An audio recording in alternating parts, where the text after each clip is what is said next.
영빈이는 사실 तपाईँ이라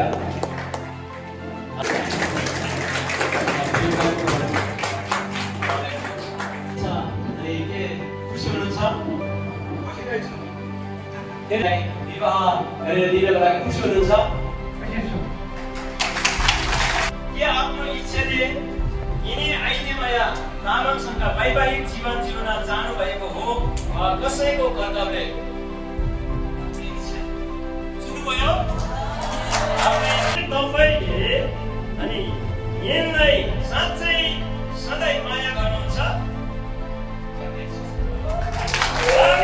last प्रश्न तेस्रो प्रश्न सोध्न चाहन्छु अनि यहाँतिर बाबुलाई के तपाईसँग अनि तपाईँ दुईको बीचमा पवित्र विवाह हुन नसक्ने केही कारणहरू छ?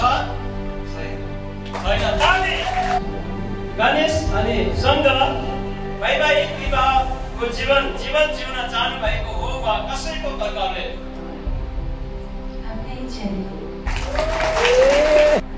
के तिमीले अनि उहाँलाई साँच्चै माया गर्नुहुन्छ? गर्नेछु। अनि तपाईँ दुईजनाको विवाह अनि पवित्र विवाह हुन नसक्ने केही कारण छ त्योसँग? छैन। पहिला ताली बजाइदिनु।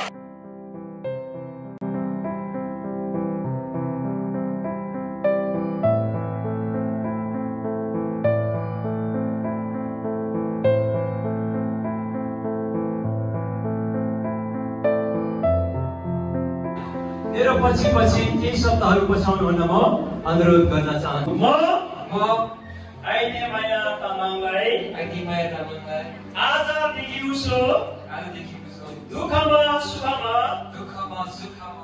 बिरामीपनमा अयोग्यतामा काममा फुर्सदमा अनिकलमा सागरमा अभावमा पूर्णतामा सङ्घर्षमा बेसङ्घर्षमा प्रेम गर्न सहायता गर्नका लागि विवाहित श्रीमतीको रूपमा स्वीकार गर्दछु।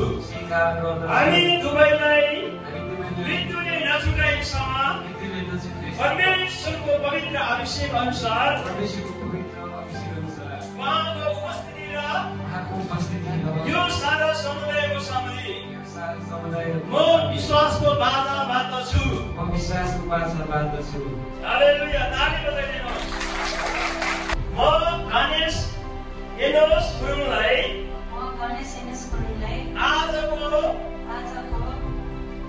आजदेखि उसो दुःख सुखमा बिरामीपनमा अयोग्यतामा काममा फुर्सदमा अनिकलमा सागरमा अभावमा पूर्णतामा सङ्घर्षमा बेसङ्घर्षमा प्रेम गर्न र सहायता गर्नका लागि विवाहित श्रीमानको रूपमा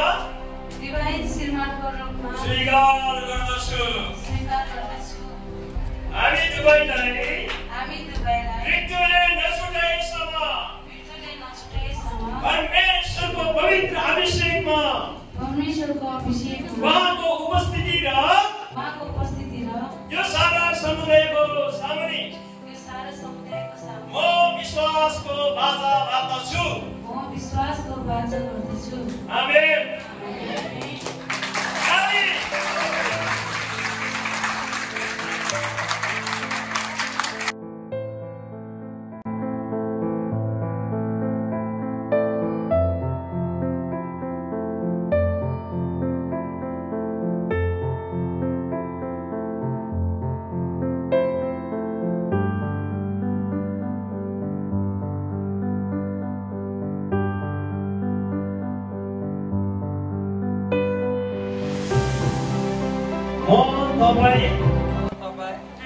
आइदामाया तामाङलाई आइनी मैले सुनको औँठी मार्फत परमेश्वर पिताको उपस्थितिमा यहाँ सारा प्रभुका जनहरूको उपस्थितिमा औँठी आउनलाई लिएर तपाईँलाई विवाहित श्रीमतीको रूपमा स्वीकार गर्दछु। म आइतेमाया तामाङले आइतमाया तामाङले तपाईँ गणेश एनोसी तामाङ गुरुङलाई तपाईँ गणेश एनर्स गुरुङलाई सुनको औँठी लगाइदिएर सुनको औँठी लगाइदिएर अहिलेदेखि विवाहित श्रीमान हुँ भने स्वीकार गर्दछु। आमेन। पिता र पुत्र पवित्र आत्माको नाममा हाम्रो अवश्य प्रेम र आनन्द विश्वासको चिन्ह बाचा अनुसार औँठी उपहार मार्फत तिमीसँग विवाह गर्दछु। अनि म पिता र पुत्र पवित्र आत्माको नाममा हाम्रो अवश्य प्रेम र आनन्द विश्वासको चिन्ह र बाचा अनुसार यो औँठी उपहार मार्फत तपाईसँग विवाह गर्दछु। हालेलुया। अब बाबुले नानीको त्यो कुम्जो छ जुन चाहिँ छोपिरहेको छ त्यसलाई खोलिदिनु भनिन्छ के हो त्यो नानीसम्म थाहा छैन। बाबुले कुम्जो खोलेर नानी हुनेछ।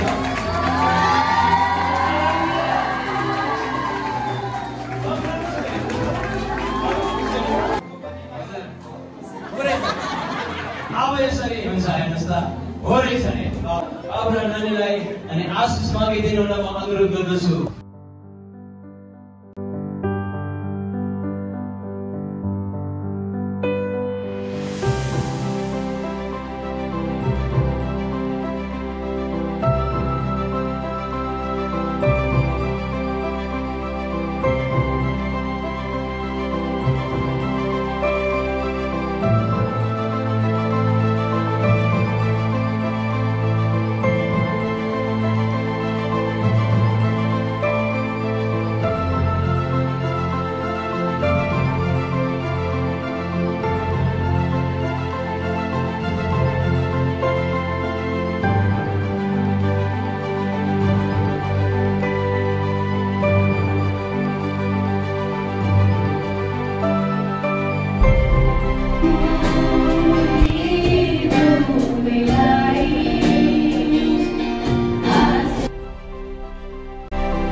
महिना चाहिँको कार्यक्रममा चाहिँ तपाईँहरूलाई चाहिँ सुन्नु सुगन्ध धन्यवाद दिन चाहन्छु।